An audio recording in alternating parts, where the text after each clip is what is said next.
नमस्कार, सियासी गलियारा देख रहे हैं आप। आपके साथ मैं हूं साकिब सुमन। सियासी गलियारे में आपको प्रदेश के सियासत के हाल से हम रूबरू कराते हैं। और इस वक्त हरियाणा विधानसभा के मानसून सत्र का दूसरा दिन खत्म हुआ, और यानी कि आप ये कह सकते हैं कि हरियाणा विधानसभा का मानसून सत्र खत्म हुआ और अब अनिश्चितकालीन तक के लिए विधानसभा को स्थगित कर दिया गया है। लेकिन दूसरे दिन कांग्रेस ने कृषि कानून को लेकर जमकर विधानसभा परिसर में प्रदर्शन किया और सदन से वॉकआउट भी किया। सिलसिलेवार तरीके से देखिए कि मानसून सत्र के दूसरे दिन, आखिरी दिन, क्या कुछ हुआ।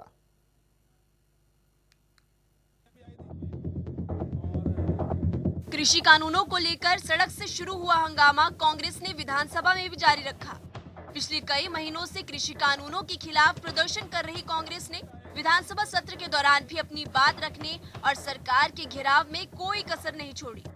दरअसल मुख्यमंत्री मनोहर लाल ने विधानसभा में सदन पटल पर कृषि कानूनों को लेकर धन्यवाद प्रस्ताव और संकल्प पत्र रखा। इस पर चर्चा के दौरान कांग्रेस और बीजेपी के विधायकों के बीच तीखी बहस हुई। कांग्रेस के विधायकों ने प्रस्ताव पर वोटिंग की मांग की। इसे विधानसभा स्पीकर ने खारिज करते हुए कहा, पहले प्रस्ताव पर चर्चा होगी। इसके बाद कांग्रेस विधायकों ने हंगामा करना शुरू कर दिया और 15 मिनट तक सदन की कार्यवाही नहीं चल सकी। बाद में कांग्रेस के सदस्यों ने वॉकआउट किया। हंगामे के कारण सदन की कार्यवाही करीब 45 मिनट तक स्थगित रही।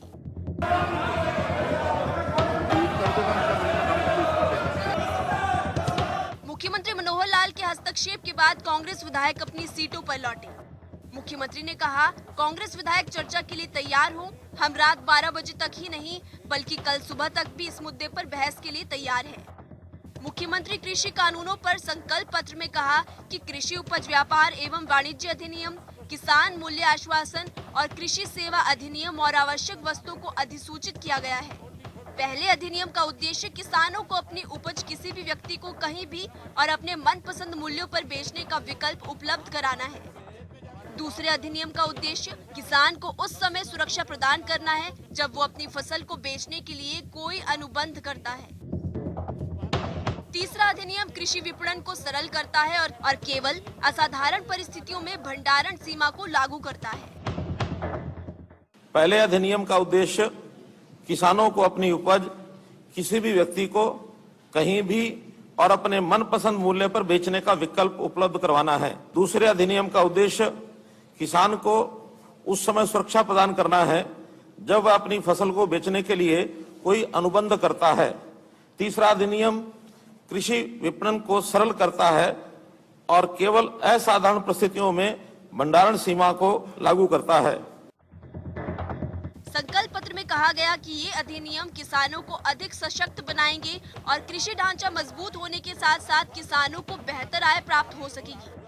सरकार की मंशा को स्पष्ट करते हुए सरकार किसानों को आश्वस्त करती है कि मंडी प्रक्रिया और न्यूनतम समर्थन मूल्यों पर फसलों की खरीद सुनिश्चित रहेगी। इन नियमों के माध्यम से कृषि क्षेत्र में ये ऐतिहासिक सुधार करने के लिए ये सदन भारत सरकार का धन्यवाद करता है।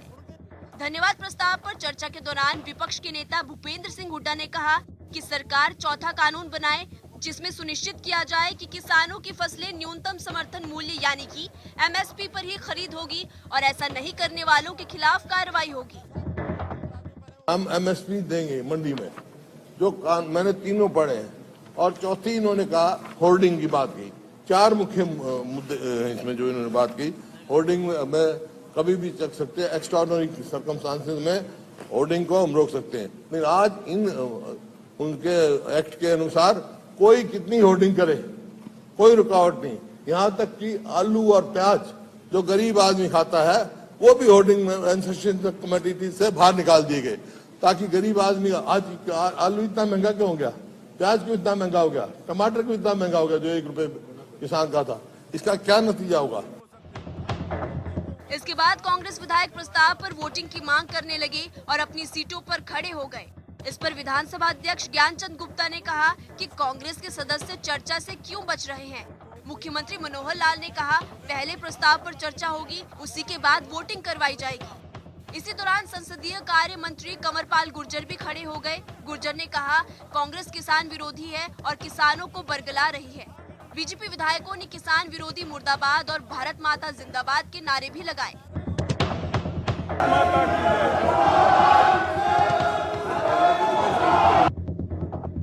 कांग्रेस के विधायकों ने जब वेल में पहुंचकर नारेबाजी की तो स्पीकर ने दो टूक कहा कि पहले प्रस्ताव पर चर्चा होगी। भारी शोरगुल और नारेबाजी के चलते सदन की कार्यवाही बाधित हो गई। कृषि कानूनों के मुद्दे पर कांग्रेस के विधायकों ने विधानसभा की पार्किंग परिसर में बैठकर विरोध जताया। जनता टीवी के लिए चंडीगढ़ विधानसभा से पवन सिवर की रिपोर्ट।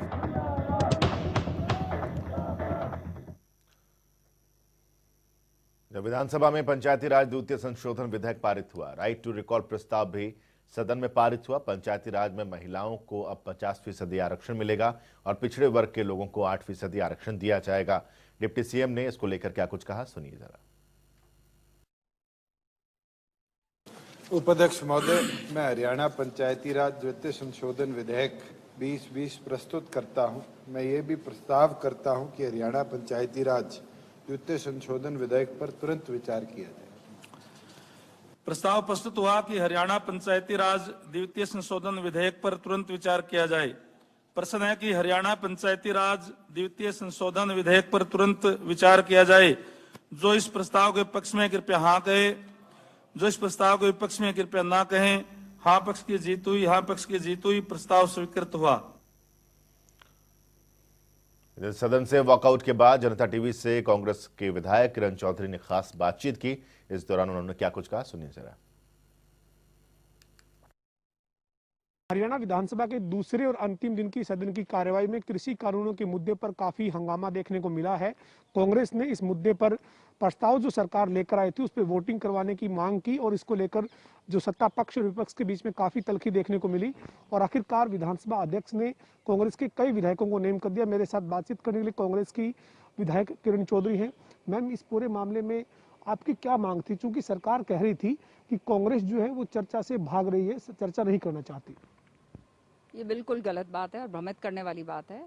सच्चाई ये है कि कल प्राइवेट मेंबर की तरफ से मैं एक रेजोल्यूशन लेकर आई थी ये 3 काले कानूनों के ऊपर कि इनको निरस्त करा जाए और कहते अगर निरस्त नहीं कर रहे हैं तो एमएसपी निर्धारित करी जाए और उसको जो है किसानों को जो है उनका हक मिले।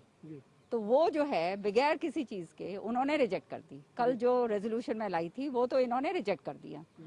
आज फिर हम कांग्रेस पार्टी की तरफ से हम एक रेजोल्यूशन और ये लेकर आए, अमेंडमेंट लेके आए। इन्होंने सत्ता पक्ष ने जो रेजोल्यूशन दिया वो रेजोल्यूशन ये है कि हम केंद्र का धन्यवाद करते हैं कि 3 काले कानून जो इन्होंने पास करे हैं उसका हम धन्यवाद करते हैं। तो भाई अब हम तो धन्यवाद करने वालों में से है नहीं। हमने ये कहा कि ये जो आपने लैंग्वेज आपने रेजोल्यूशन में लगाई है केंद्र को धन्यवाद करने की, ये हमारे को गवारा नहीं। हम जो है इसके अंदर आप एक लाइन इसकी ये ऐड करिए कि इसको एमएसपी जो है वो निर्धारित मिले। जो स्वामीनाथन रिपोर्ट C2 फॉर्मूला के तहत जो रिकमेंडेशंस के अंदर जो दी गई है वो आप इसके अंदर ऐड कर दीजिए तो हम इसके ऊपर चर्चा करने की बात करेंगे। तो वो इन्होंने जो है आज रिकॉर्ड पे मैं दोबारा से लेकर आई और जो है स्पीकर साहब ने जो है वो अमेंडमेंट्स के ऊपर जो है वो चर्चा करवाने से मना कर दिया पूरी तरह से। तो सर हम कांग्रेस ने पूरी तरह से कांग्रेस जो है वो किसानों के साथ खड़ी है और किसानों की अनदेखी जो ये 3 काले कानूनों के जरिए हो रही है। सारा प्रदेश के अंदर जो है किसान भाई जो हैं सड़कों के ऊपर हैं। तो हम जो है कांग्रेस के जितने विधायक हैं हमने भी जो है पुरजोर विरोध करा और आपने देखा कि हमने कहा कि या तो आप वोटिंग करवाओ, ताकि वोटिंग हम इसलिए मांग कर रहे थे कि पता चलेगा असलियत इस सरकार की कि कौन ये काले कानून के साथ है और कौन काले कानून के साथ नहीं है। तो विधानसभा के अध्यक्ष कह रहे थे कि विधानसभा के नियमों के मुताबिक जो नियम 184 है उसके तहत उन्होंने आपके अमेंडमेंट प्रस्ताव को स्वीकार कर लिया था और वो कह रहे थे कि इसके ऊपर केवल चर्चा करवा सकते हैं, वोटिंग नहीं करवाएंगे। नहीं, ऐसे नहीं होता। हमने उनको रूल्स जो है 183, 187 सारे के सारे रूल्स पढ़ा के उनको दिखाए कि सेंस ऑफ द हाउस जो है पहले वो लिया जाता है। तो सेंस ऑफ द हाउस के अंदर का क्या मतलब होता है कि वो वोटिंग होती है और क्या होती है। वो वोटिंग आप करवाओ, उसके बाद अगर आपको ये लगे कि हाँ भाई ये प्रस्ताव जो है पारित नहीं होने वाला है फिर आप चर्चा करवाओ या ना करवाओ। ऐसे तो होता ही नहीं है। तो पहली बार देख रही हूँ मैं कि विधानसभा में इस तरह से कार्रवाई हो रही। तो आपको लगता नहीं कानून कायदा कोई भी किसी तरह का मतलब सबकी धज्जियां उड़ाई जा रही। तो मैम आपको लगता नहीं कि कांग्रेस को पहले इस मामले में जो चर्चा हो रही थी उस चर्चा में शामिल होकर चर्चा करनी चाहिए थी? बिल्कुल भी नहीं। हम अगर ये इन्होंने जो रेजोल्यूशन इन्होंने जो पेश करा है वो है धन्यवाद प्रस्ताव। अब धन्यवाद प्रस्ताव के ऊपर हम कैसे चर्चा करेंगे भाई? हम तो धन्यवाद नहीं कर रहे केंद्र सरकार का। हम तो धन्यवाद नहीं कर रहे मोदी जी का, हम तो ये काले कानूनों का वो विरोध कर रहे हैं। हम कैसे धन्यवाद प्रस्ताव के ऊपर चर्चा करेंगे? आपने जो अमेंडमेंट रेजोल्यूशन दिया था उसके ऊपर चर्चा नहीं करवाई? उसके ऊपर चर्चा के लिए वो तैयार ही नहीं हुए ना। वही हमने कहा कि ये जो आप अमेंडमेंट ले रहे हो, इसके बाद आपको सेंस ऑफ द हाउस लेना चाहिए। सेंस ऑफ द हाउस में वोटिंग होती है, पहले वोटिंग करवाओ, उसके बाद चर्चा हम करेंगे। वो तो वो करवाने के लिए तैयार नहीं है। तो कांग्रेस के कितने विधायकों को नेम किया गया था मैम इसमें? सभी को, सारे विधायकों को नेम कर दिया, एक मेरे को और हुड्डा साहब को छोड़ के। फिर बाद में मैं और हुड्डा साहब दोनों विधानसभा जब दोबारा से उसकी बैठक हुई तो हमने कहा कि जो हमारे विधायक भाई बाहर बैठे हैं उनको अंदर बुलाया जाए ताकि हम जो है एक सही तरीके से आगे काम करें।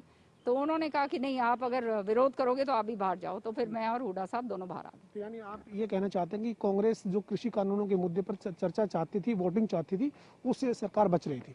पूरी तरह से। ये खाली इन्होंने अपने जो 4-5 चहेते हैं उनसे क्या कहते हैं कुछ गोलमोल करके ये बात करवाना चाहते थे। जो हम कह रहे थे कि भाई आप एमएसपी निर्धारित कर दीजिए, आप सुनिश्चित कर दीजिए कि किसान को वो मिले। स्वामीनाथन रिपोर्ट की जो C2 का फॉर्मूला है वो उसमें डाल दीजिए। ये कौन सी बड़ी बात कह दी हमने? सही बात हम कह रहे हैं, पर क्योंकि ये सरकार एक किसान मजदूर विरोधी सरकार है, ये इनको गवारा नहीं है। पूंजीपतियों के हाथ जो है ये सारा का सारा बेच दिया है सब कुछ। जी, बहुत बहुत शुक्रिया मैम। तो ये कांग्रेस की विधायक किरण चौधरी हमारे साथी, जिन्होंने कहा है कि सरकार जो है वो जो कृषि कानून है उनके मुद्दे पर चर्चा नहीं चाहती, और जो कांग्रेस ने अमेंडमेंट रेजोल्यूशन जो दिया था उसके तहत पहले वोटिंग जो है वो करवाकर आगे चर्चा की मांग जो कांग्रेस की थी उसको पूरा नहीं किया गया। इसी के चलते कांग्रेस ने जब सदन में इसके ऊपर हंगामा किया और मांग की तो विधानसभा अध्यक्ष ने कांग्रेस के विधायकों को नेम कर दिया और भूपेंद्र सिंह हुड्डा और किरण चौधरी को नेम नहीं किया गया था, जिसके बाद उन्होंने जो है वो अपने विधायकों को वापस बुलाने की मांग स्पीकर से की, जिसको नहीं मानने पर भूपेंद्र सिंह हुड्डा और किरण चौधरी ने सदन से वॉकआउट कर दिया। वीडियो जर्नलिस्ट रवि के साथ पवन सिंह और जनता टीवी, चंडीगढ़। सदन से वॉकआउट के बाद नेता प्रतिपक्ष भूपेंद्र सिंह हुड्डा ने क्या कुछ कहा, सुनिए। कि भाई इसमें एक और जोड़ दिया जाए कि कोई भी एमएसपी से कम नहीं खरीद सकता, कोई खरीदेगा तो उसकी सजा दी जाए। अमेंडमेंट पे वोटिंग होनी चाहिए थी, वोटिंग नहीं कराई क्योंकि बहुत सारे लोग जो हैं वो मतलब उनकी पार्टी के ही इस बात के हक में थे कि भैया वोटिंग होगी तो हम इनके खिलाफ देंगे, कृषि कानून के खिलाफ। वोटिंग नहीं कराई, फिर सारे हमारे साथी उन्होंने नेम कर दिए, मेरे को और किरण जी को छोड़ के। और जब सब नेम कर दिए फिर दोबारा हाउस बैठा तो मैंने फिर स्पीकर साहब से निवेदन किया कि भाई हमारे साथियों को बुलाया जाए और वोट कराई जाए। उन्होंने नहीं मानी तो हम भी वॉकआउट करके आए। उन्होंने सोची समझी रणनीति के तहत वोटिंग नहीं होने दी, लगता है सही, नहीं तो कोई बात ही नहीं था। एक कायदे कानून की बात है, रूल है कि कोई भी रेजोल्यूशन मूव होता है उसमें कोई अमेंडमेंट मूव होती है तो स्पीकर पहले बात करेगा, सेंस ऑफ द हाउस लेगा और वोटिंग कराएगा। वो करा सकता है अमेंडमेंट पे भी, डिस्क्रिप्शन इतनी और मेन रेजोल्यूशन पे। मॉनसून सत्र के आखिरी दिन कई मुद्दे विधानसभा के अंदर उठे। प्रदेश में जहरीली शराब का मुद्दा पिछले कई दिनों से सरकार के लिए सिरदर्द बना हुआ है। विधानसभा सत्र के आखिरी दिन भी जहरीली शराब से होने वाली मौतों पर चर्चा के साथ साथ हंगामा भी देखने को मिला। मैं आपको बताना चाहता हूँ, मैं बख्शता नहीं हूँ। अगर कोई घटना हो जाए मैं सोते सोते भी उठ जाता हूँ और कार्रवाई करता हूँ। मैं समाचार पत्रों में कटिंगों पर कार्रवाई करता हूँ, टेलीविजन पर खबर आने वाली खबरों पर कार्रवाई करता हूँ। ये जवाब था प्रदेश के गृह मंत्री का सदन में, और ये जवाब था जहरीली शराब से हुई मौतों के सवाल पर। अवैध शराब के मुद्दे पर सदन में कांग्रेस ने सरकार का जिस तरह घेराव किया, गृह मंत्री ने साफ और सटीक शब्दों में हर सवाल का जवाब दिया। विधायक सुरेंद्र पंवार ने कहा था, अगर इस मामले में सही कार्रवाई होती तो जहरीली शराब से 30 मौतें नहीं होती। शराब घोटाले पर ध्यानाकर्षण प्रस्ताव पर किरण चौधरी ने भी अपना पक्ष रखा। किरण चौधरी एसआईटी को लेकर अनिल विज को घेर रही थी। वो कह रही थी कि विज साहब एसआईटी का गठन करना चाहते थे, लेकिन उनकी नहीं चली। सरकार ने सभी शराब कारखानों में सीसीटीवी कैमरे लगाने के निर्देश दिए थे, लेकिन वो कैमरे नहीं लगे। तो अनिल विज कहते हैं कि मैं सोते सोते भी उठ जाता हूं तो कार्रवाई करता हूं।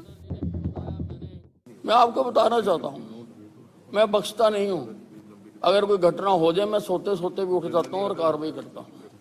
मैं समाचार पत्रों में कटिंगों पर कार्रवाई करता हूं, टेलीविजन पर खबर आने वाली खबरों पर कार्रवाई करता हूं। गृह मंत्री कहते हैं कि जैसे ही सोनीपत में जहरीली शराब की बात सामने आई, मैंने कार्रवाई की और नैना गांव में जो अवैध शराब का प्लांट पकड़ा गया, थाने के इंस्पेक्टर को तुरंत सस्पेंड किया गया, वहां के एएसआई को भी सस्पेंड किया गया। न मैंने कभी किसी को माफ किया, न किसी को बख्शा। मेरी डिक्शनरी में माफी वाला शब्द नहीं है। समाचार पत्रों से ही जैसे ही मुझे सोनीपत की सूचना मिली, मैंने उसकी कार्रवाई की और मोहाना थाना के अंतर्गत नैना गांव में जो एक अवैध बोटलिंग प्लांट पकड़ा गया, जो कि संभावित है कि जिसकी वजह से ये मौतें हुई, मैंने कहा कि जिस इंस्पेक्टर के थाना के अंतर्गत वो फैक्ट्री आती है, तुरंत प्रभाव से उस इंस्पेक्टर को सस्पेंड किया जाए और उसको सस्पेंड किया गया। वहां के एएसआई को भी सस्पेंड किया गया।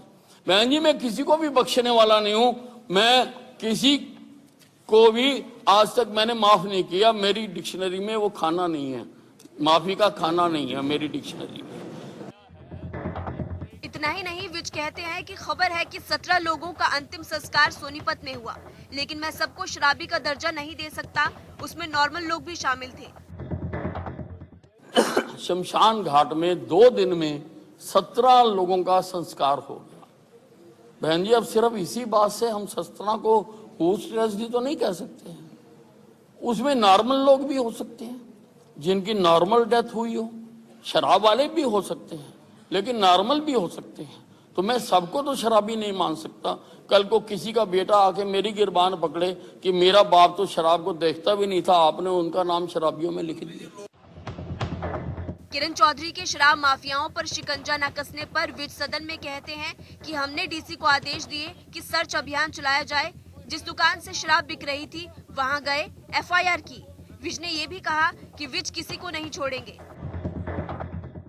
हमने डीसी को कहा कि इसकी कमेटी बनाओ और सबसे घर घर जाके जांच करो, जो काम चल रहा है। लेकिन अस्पताल में जो लोग आए, जिनका पोस्टमार्टम हुआ, बहन जी वो 5 लोग हैं। 5 लोग हैं जिन्होंने अस्पताल में आके कहा कि हमने शराब पी। उसी प्रकार से पानीपत में 4 लोग हैं।